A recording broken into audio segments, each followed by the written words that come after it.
ചാനലിലേക്ക് എല്ലാവർക്കും സ്വാഗതം. ഇന്നത്തെ റെസിപ്പി നല്ല ടേസ്റ്റി ആയിട്ടുണ്ടാക്കിയെടുത്ത വെണ്ടയ്ക്ക കറിയാണ്. നമുക്കിത് ഉണ്ടാക്കുന്നൊന്ന് വീഡിയോയിൽ കണ്ടു നോക്കാം. നല്ല ടേസ്റ്റ് ആയിട്ടുള്ള വെണ്ടയ്ക്ക കറി വെക്കുന്നതിന് ഞാനൊരു 250 ഗ്രാം എളപ്പം വെണ്ടയ്ക്ക എടുത്തിട്ടുണ്ട്. കഴുകി വൃത്തിയാക്കിയൊക്കെ വെച്ചിരിക്കുകയാണ്. നമുക്കിതൊന്നൊരു ഒരെണ്ണം ഒരു 3ആയിട്ട് നമുക്ക് കട്ട് ചെയ്തെടുക്കാം. വെണ്ടയ്ക്ക കറി വെക്കുന്നതിന് ഞാൻ ഒരു ചട്ടി അടുപ്പത്ത് വെച്ചിട്ടുണ്ട്. ഇതിലേക്ക് 2 ടേബിൾ സ്പൂൺ വെളിച്ചെണ്ണ ഒഴിച്ചു കൊടുക്കാം. എണ്ണ ചൂടായിട്ടുണ്ട്. നമുക്ക് ഈ വെണ്ടയ്ക്ക ഇട്ട് കൊടുക്കാം. കൂടെ തന്നെ 2 പച്ചമുളകും കൂടെ കീറിയിട്ട് കൊടുക്കാം. 1/2 ടീസ്പൂൺ ഉപ്പും കൂടെ ഇട്ട് കൊടുക്കാം. നമുക്കിത് നന്നായിട്ടൊന്ന് വഴറ്റാം.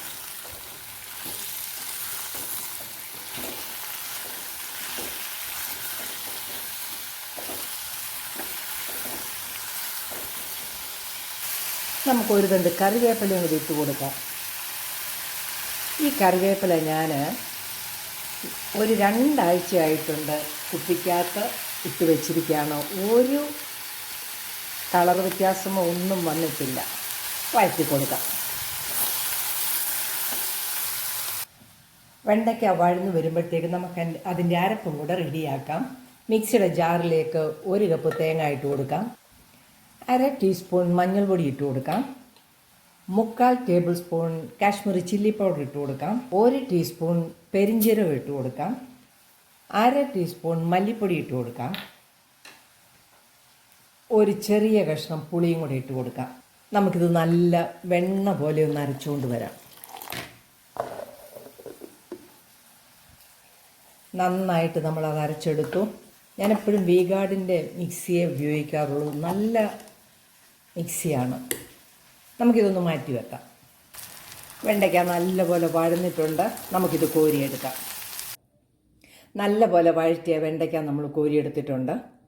ഇനി ആ ചട്ടിയിലേക്ക് തന്നെ ഒരു 8 ഉള്ളി ഞാൻ ചതച്ചെടുത്തിരുന്നു ഇട്ട് കൊടുക്കാം.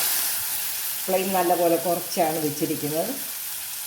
ഒരു 10 വെളുത്തുള്ളിയുടെ അല്ലി ഞാൻ എടുത്തിട്ടുണ്ട്. കീറി അതിട്ടിട്ടുണ്ട്. ഒന്ന് വഴറ്റി കൊടുക്കാം. ഇതിൻ്റെ കൂടെ നമുക്ക് ഒരു ടൊമാറ്റോ അരിഞ്ഞതും കൂടെ ഇട്ട് കൊടുക്കാം. നല്ലപോലെ ഒന്ന് വഴറ്റി കൊടുക്കാം. നമ്മൾ എണ്ണയൊന്നും ഒഴിച്ചില്ല. ആ വെണ്ടയ്ക്ക വഴറ്റിയ എണ്ണയിൽ തന്നെയാണ് ഈ വഴറ്റുന്നത്. ഇതിലേക്ക് നമുക്ക് 1/2 ടീസ്പൂൺ ഉപ്പും കൂടി ഇട്ട് കൊടുക്കാം. നമ്മൾ വെണ്ടയ്ക്കായ്ക്ക് ഉപ്പ് ചേർത്തതാണ്. അത് കണ്ടു വേണം ചേർക്കാൻ. ചെറിയ ഉള്ളിയും വെളുത്തുള്ളിയും ടൊമാറ്റോ ഒക്കെ ഒന്ന് വഴന്ന് വന്നിട്ടുണ്ട്.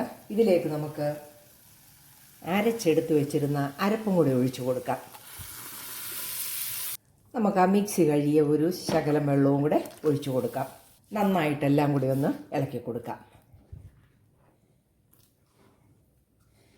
നമ്മൾ ഉപ്പൊക്കെ ഇട്ട് ഈ സമയത്ത് ഉപ്പൊന്ന് നോക്കണം.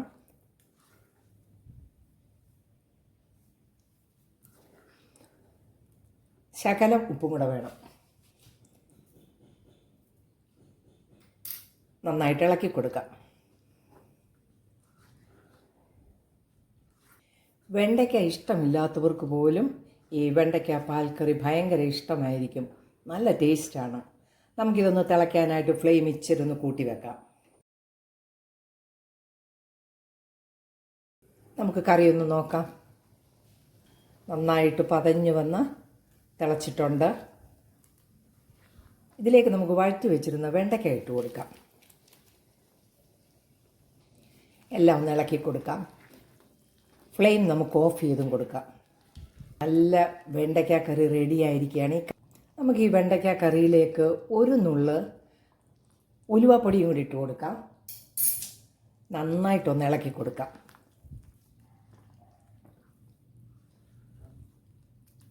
എല്ലാവരും ഇഷ്ടപ്പെടുന്ന ഒരു കറിയാണ്. ഇനി നമുക്കിതിനൊരു താളിപ്പും കൂടെ കൊടുക്കാം. ഒരു 3/4 ടേബിൾ സ്പൂൺ വെളിച്ചെണ്ണയിൽ ഞാൻ ആവശ്യത്തിനുള്ള ഉള്ളിയും കറിവേപ്പിലയും കടുവും ഒക്കെ ഇട്ട് നല്ലതായിട്ടൊന്ന് പൊട്ടിച്ചെടുത്തിരിക്കുകയാണ്. നമുക്ക് ഈ കറിയിലേക്ക് ഒഴിച്ചു കൊടുക്കാം.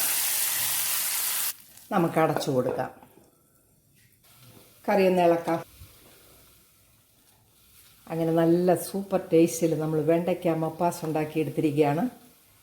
എല്ലാവർക്കും ഇഷ്ടപ്പെടുന്ന ഒരു കറിയാണ് നമ്മൾ റെഡിയാക്കിയിരിക്കുന്നത്. വെണ്ടയ്ക്ക ഇഷ്ടമില്ലാത്തവർ പോലും ഈ കറി കഴിച്ചു പോകും.